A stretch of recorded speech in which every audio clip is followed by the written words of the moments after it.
आज की हमारी मूवी है रेसिडेंट इविल आफ्टर लाइफ। ये रेसिडेंट इविल सीरीज का चौथा पार्ट है और इससे पहले के 3 पार्ट्स मैंने अपने चैनल पर एक्सप्लेन कर दिए हैं। अगर आपने नहीं देखे तो जाकर देख लेना, लिंक डिस्क्रिप्शन में है। तो गाइस मूवी शुरू होती है और हम टोक्यो शहर को देखते हैं, जहां हमें ये दिखाया जाता है कि आखिर वहां कैसे टी वायरस की शुरुआत हुई और वो कैसे पूरे जापान में फैलता चला गया। फिर हम उसके 4 साल बाद का समय देखते हैं, जहाँ टोक्यो में स्नाइपर्स ज़ोंबी को मार रहे थे। तभी कोई चीज आकर उन्हें मार देती है। फिर हमें उसके नीचे की हाइव दिखाई जाती है। वहाँ अम्ब्रेला कॉर्पोरेशन का चेयरमैन वेस्कर भी था। उसे पता चल जाता है कि कोई उन पर हमला कर रहा है और एक एक करके उनके सोल्जर्स को मार रहा है। फिर कुछ सोल्जर्स मेन लिफ्ट पर दुश्मन को खत्म करने जाते हैं, लेकिन तभी पीछे से एलिस वेंट से वहाँ अंदर आ जाती है और अपनी तलवार से उन सभी को मार देती है। तभी और सोल्जर्स आकर उस पर बंदूक तान देते हैं, लेकिन एलिस अपनी साइकिक पावर्स का इस्तेमाल करके उन सभी को भी मार देती है। तभी एक सोल्जर पीछे से एलिस को गोली मार देता है, जिससे उसकी मृत्यु हो जाती है। असल में वो एक क्लोन थी और उसके बाद 3 और क्लोन्स आकर उन सभी सोल्जर्स को मार देते हैं। दूसरी तरफ वेस्कर ये सब एक कैमरे से देख रहा था। फिर वो सभी दरवाजे सील करवा देता है, लेकिन क्लोन्स फिर भी आगे बढ़ रहे थे और सीधा नीचे आने के लिए वो ऊपर से ही कूद जाते हैं, जिसमें से एक काउंटर फायरिंग में मारी जाती है और दूसरी को वेस्कर मार देता है। लेकिन अब भी कई सारे क्लोन्स मौजूद थे, इसीलिए वेस्कर वहाँ से निकलने की कोशिश करता है, लेकिन क्लोन्स उसके पीछे आ जाते हैं और उस पर फायरिंग करना शुरू करते हैं। लेकिन वेस्कर का हेलीकॉप्टर बुलेट प्रूफ था, इसीलिए उसे कुछ नहीं होता और वहाँ से निकल जाता है। वहाँ से निकलते ही वेस्कर पूरी फैसिलिटी को सेल्फ डिस्ट्रक्ट करके उड़ा देता है, जिसमें सारे क्लोन्स मारे जाते हैं और साथ ही पूरा टोक्यो शहर भी बर्बाद हो जाता है। लेकिन उसमें से असली एलिस हेलीकॉप्टर में चढ़ गई थी और वो वेस्कर पर बंदूक तान देती है। लेकिन तभी वेस्कर उसे एक सीरम इंजेक्ट कर देता है और बताता है कि ये सीरम तुम्हारे अंदर के टी सेल्स को नष्ट कर देगा और उसकी सारी अनोखी शक्तियाँ छीन लेगा। फिर एलिस उसे मारने की कोशिश करती है, लेकिन वेस्कर उस पर काफी भारी पड़ रहा था और वो एलिस को जान से मारने ही वाला होता है कि तभी वो हेलीकॉप्टर एक पहाड़ से टकराकर क्रैश हो जाता है, जिसमें वेस्कर तो मर जाता है लेकिन एलिस बच जाती है। उस घटना के 6 महीने बाद एलिस एक प्लेन से अलास्का की तरफ जाती है, जहां पिछली मूवी में क्लेयर और बाकी सब गए थे। वहां लैंड करने के बाद एलिस को वहां कई सारे प्लेन्स दिखाई देते हैं, लेकिन उसे उसके अलावा और कोई इंसान नहीं दिखता। फिर एलिस आगे बढ़ती जाती है और समुद्र के पास पहुंच जाती है, जहाँ उसे वही हेलीकॉप्टर मिलता है जिसमें क्लेयर और बाकी लोग गए थे, लेकिन अब वहाँ और कोई नहीं था। एलिस अपनी सभी बातों को रिकॉर्ड कर रही थी। तभी उसे किसी के होने का एहसास होता है, जो एक प्लेन में था। एलिस उसके पास जाती है, तभी उसमें से कई सारे कौवे निकलकर उड़ जाते हैं और उसके तुरंत बाद क्लेयर उस पर हमला कर देती है, लेकिन एलिस उसे बेहोश कर देती है और देखती है कि उसके शरीर पर एक मकड़ी जैसा टैग लगा था, जो क्लेयर को कंट्रोल कर रहा था। रात में जब क्लेयर को होश आता है तो एलिस ने उसे बांध रखा था ताकि वो दोबारा उस पर हमला ना कर दे। एलिस उसे उसके बारे में पूछती है और उसे अपने बारे में भी याद दिलाती है कि वो 1.5 साल पहले रेगिस्तान में मिले थे।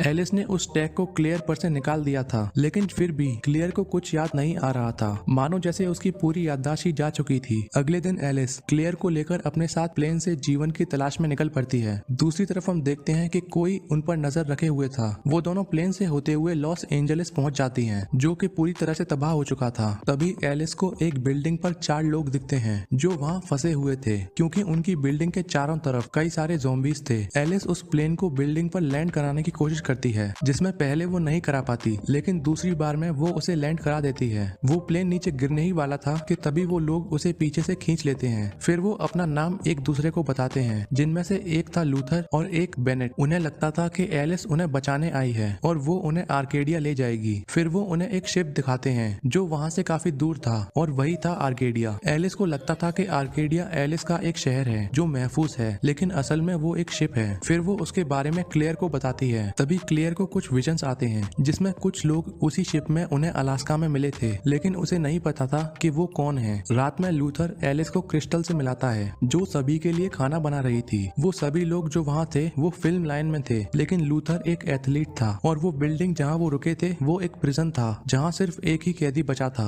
वो एलिस को अपना नाम क्रिस बताता है। वो एलिस को बताता है कि जब ये सब फैला था तो वो एक ऑफिसर था, लेकिन जब कैदी छूट गए तो उन्होंने उसे अंदर बंद कर दिया और सभी यहाँ से चले गए। वो एलिस को ये भी बताता है कि वो उन्हें यहाँ से बाहर निकाल सकता है, लेकिन पहले उसे आजाद करना होगा। एलिस ये बात लूथर को बताती है, लेकिन वो उसे छोड़ने के लिए तैयार नहीं था, क्योंकि उसे लगता था कि वो एक खूनी है। क्रिस के केज की रखवाली एक वेंडल नाम का आदमी कर रहा था, ये देखने के लिए कि वो यहाँ से बाहर निकलने की कोशिश ना करे। अगले दिन जब एलिस वहाँ के बाथरूम में नहा रही थी, तभी उसे कुछ आवाजें सुनाई देती हैं। वो अपनी गन लेकर उसकी तरफ जाती है। तभी वहाँ उसे वेंडल मिलता है जो उसे छुपकर देख रहा था। एलिस उससे जाने को कहती है, लेकिन तभी वहाँ ज़ॉम्बीज आ जाते हैं जिनके मुंह में से अजीब से टेंटिकल्स निकलते हैं। एलिस उन्हें मार देती है, लेकिन उनमें से एक वेंडल को अपने साथ ले जाता है जहाँ से वो आया था। उन्होंने बाथरूम के अंदर तक एक सुरंग बनाई थी। फिर एलिस ये बात बाकी लोगों को बताती है, जिसे देखकर वो सभी डर जाते हैं। वो जल्द से जल्द वहाँ से बाहर निकलकर उस शिप में जाना चाहते थे। अब क्योंकि प्लेन में सभी लोग नहीं आ सकते थे और ऊपर से कुछ हद तक वो टूट भी चुका था, इसीलिए एलिस उन्हें क्रिस की मदद लेने को कहती है। लेकिन बेनेट इस फैसले से बिल्कुल खुश नहीं था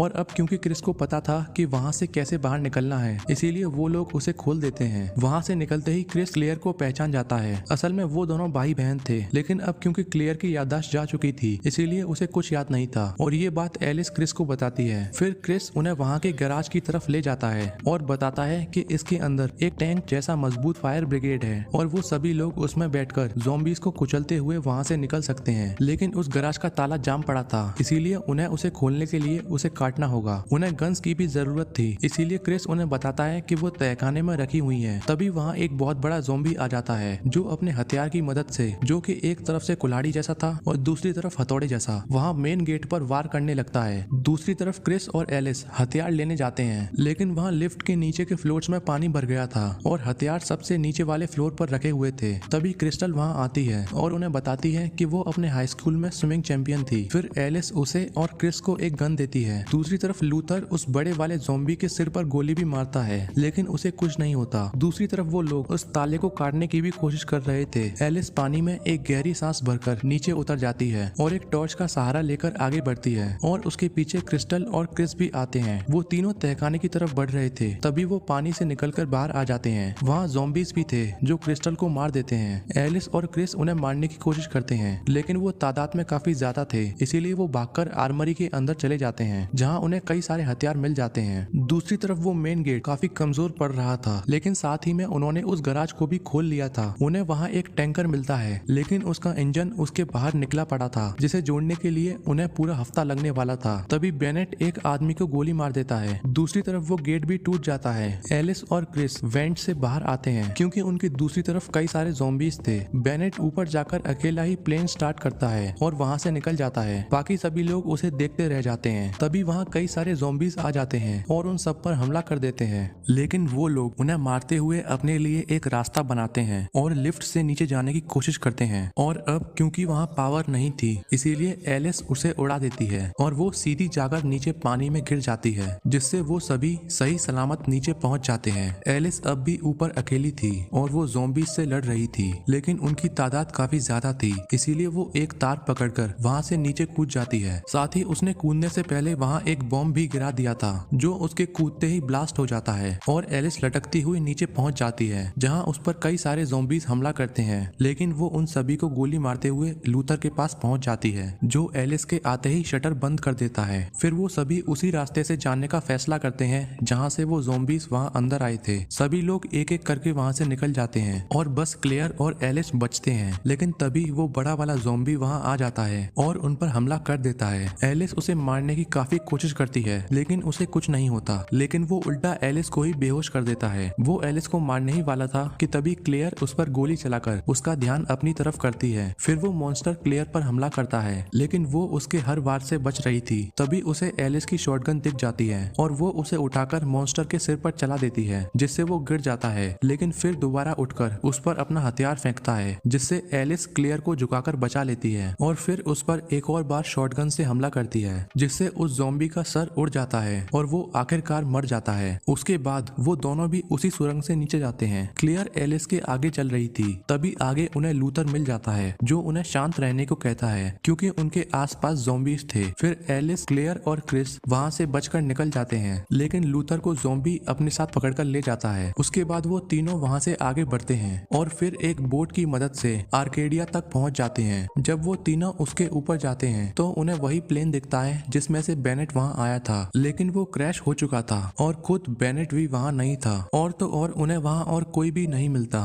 फिर वो तीनों उस शिप के निचले हिस्से में जाते हैं, जहाँ उन्हें एक बड़ा सा दरवाजा मिलता है जिस पर अम्ब्रेला कॉर्पोरेशन का लोगो लगा था। तभी क्लियर को याद आ जाता है कि अलास्का में कंपनी के लोगों ने ही उन्हें पकड़ लिया था, लेकिन वो जैसे तैसे करके वहाँ से भाग गई थी। तभी वो दरवाजा अपने आप ही खुल खुल जाता है और उन तीनों के अंदर जाते ही बंद भी हो जाता है। वो पूरी जगह खाली थी। असल में जो भी लोग बच गए थे उन्हें कॉर्पोरेशन ने पकड़कर हाइपर स्लीप में रख दिया था ताकि आगे चलकर कंपनी उन्हें अपने काम में ले सके। फिर क्लेयर उन सभी के कंटेनमेंट सेल्स को ऊपर लाती है और उनमें से एक लड़की को निकालती है जो पहले उन्हीं के साथ थी, लेकिन अब उसकी भी याददाश्त जा चुकी थी। इसीलिए क्लेयर उसे शांत कराती है और एलिस बाकियों को निकालने आगे बढ़ती है। तभी उसे 2 सेल्स पर खून दिखाई देता है जो कि फर्श पर भी था। फिर वो उसके पीछे जाकर एक दरवाजे तक पहुंचती है जिसके पीछे कई सारे हेलीकॉप्टर्स थे। एलिस आगे बढ़ती है, क्रिस भी उसके पीछे आता है। वो देखती है कि वहाँ लोगों पर एक्सपेरिमेंट हो रहा था। तभी वहाँ उसे वेस्कर दिख जाता है जो अब भी जिंदा था। तभी वहाँ पीछे से 2 कुत्ते आते हैं जो कि ज़ॉम्बीज बन चुके थे, लेकिन अब वो पूरी तरह से वेस्कर के काबू में थे। एलिस उन पर बंदूक तान देती है, लेकिन तभी वहाँ बेनेट आ जाता है जो उसे बंदूक फेंकने को कहता है और एलिस बिल्कुल ऐसा ही करती है। वेस्कर एलिस को बताता है कि टी वायरस ने उसे फिर से जिंदा कर दिया, लेकिन वो उस पर हावी हो रहा है। इसीलिए उसे काबू में करने के लिए उसे ताज़ा इंसानी डीएनए चाहिए, और वो भी एलिस का, क्योंकि एक वो ही थी जो टी वायरस से अच्छी तरह से घुल मिल गई थी। इसीलिए वेस्कर उसे खाना चाहता था, लेकिन एलिस मना कर देती है और उस पर हमला करती है। वो बेनेट की बंदूक लेकर उसे गिरा देती है और जैसे ही अपनी शॉटगन लेने आगे बढ़ती है तभी वहाँ वो कुत्ते आ जाते हैं जो कि अब 2 हिस्सों में बढ़ जाते हैं अपने मुंह की तरफ से, और वो दिखने में और भी घिनौने और खूंखार लग रहे थे। तभी पीछे से क्रिस और क्लेयर आकर वेस्कर पर बंदूक तान देते हैं, लेकिन टी वायरस की वजह से वेस्कर काफी ताकतवर और फुर्तीला बन गया था, इसीलिए वो उन दोनों को ढेर कर देता है। फिर क्रिस उस पर गोली चलाता है, लेकिन वो उन सब से बच जाता है। क्लेयर भी उसे मारने की पूरी कोशिश करती है, लेकिन वेस्कर उन दोनों को कंटेनमेंट सेल्स में बंद कर देता है। दूसरी तरफ एक कुत्ता एलिस पर हमला कर देता है, लेकिन एलिस उससे बचकर अपनी शॉटगन उठा लेती है और उसे मार देती है, जिससे ऊपर का कांच टूटने लगता है। तभी दूसरा कुत्ता एलिस की तरफ आता है, लेकिन एलिस एक कांच के बड़े से टुकड़े को उसकी तरफ फेंकती है जो उसके आर पार हो जाता है, जिससे वो मर जाता है। तभी पीछे से बेनेट आकर एलिस के हाथ में चाकू घुसा देता है, जिससे उसे काफी दर्द होता है। दूसरी तरफ वेस्कर अपने मुंह में से एक टेंटिकल निकालता है जिसके बहुत बड़े बड़े दांत होते हैं। वो एलिस को खाना चाहता था, लेकिन एलिस तभी अपने हाथ में से चाकू निकालकर उसके सिर में घुसा देती है, लेकिन वेस्कर इससे भी नहीं मरता। दूसरी तरफ वो लड़की आकर बेनेट को बेहोश कर देती है। वेस्कर फिर एलिस को खाने आगे बढ़ता है, लेकिन तभी एलिस उसके मुंह में शॉटगन चला देती है, जिससे वो ढेर हो जाता है, और उसके बाद वो क्रिस और क्लेयर को भी बाहर निकालती है। वेस्कर अब भी पूरी तरह से मरा नहीं था, इसीलिए क्रिस और क्लेयर उसमें कई सारी गोलियां मारते हैं। फिर वो बेनेट को बंद करके वहाँ से बाहर आ जाते हैं और उन सभी लोगों को आजाद कराते हैं जो वहाँ बंद थे। तभी दूसरी तरफ वेस्कर एक हेलीकॉप्टर लेकर वहाँ से निकल जाता है, और अब वो पूरी तरह से ठीक हो चुका था, और ये सब टी वायरस की वजह से हुआ था। वहाँ से निकलने के बाद वो सेल्फ डिस्ट्रक्ट बॉम्ब को एक्टिवेट कर देता है, लेकिन एलिस ने उस बॉम्ब को उसी के हेलीकॉप्टर में रख दिया था, इसीलिए वो हेलीकॉप्टर ब्लास्ट हो जाता है और अब की बार वेस्कर मारा जाता है। दूसरी तरफ हम देखते हैं कि लूथर अब भी जिंदा है, लेकिन वो शिप से काफी दूर है। उन तीनों ने सभी लोगों को आजाद करा दिया था और इससे वो काफी खुश थे। तभी कई सारे अम्ब्रेला के हेलीकॉप्टर्स उस शिप की तरफ जाते हैं जिनमें कई सारे सोल्जर्स थे, और यहीं ये मूवी खत्म हो जाती है। तो गाइस, अगर आपको मेरी एक्सप्लेनेशन पसंद आई हो तो वीडियो को लाइक, कमेंट, शेयर, सब्सक्राइब करना मत भूलना। और हाँ दोस्तों, मैं इसके आगे के पार्ट्स भी अपने चैनल पर जल्द अपलोड करूंगा, तो बेल आइकन जरूर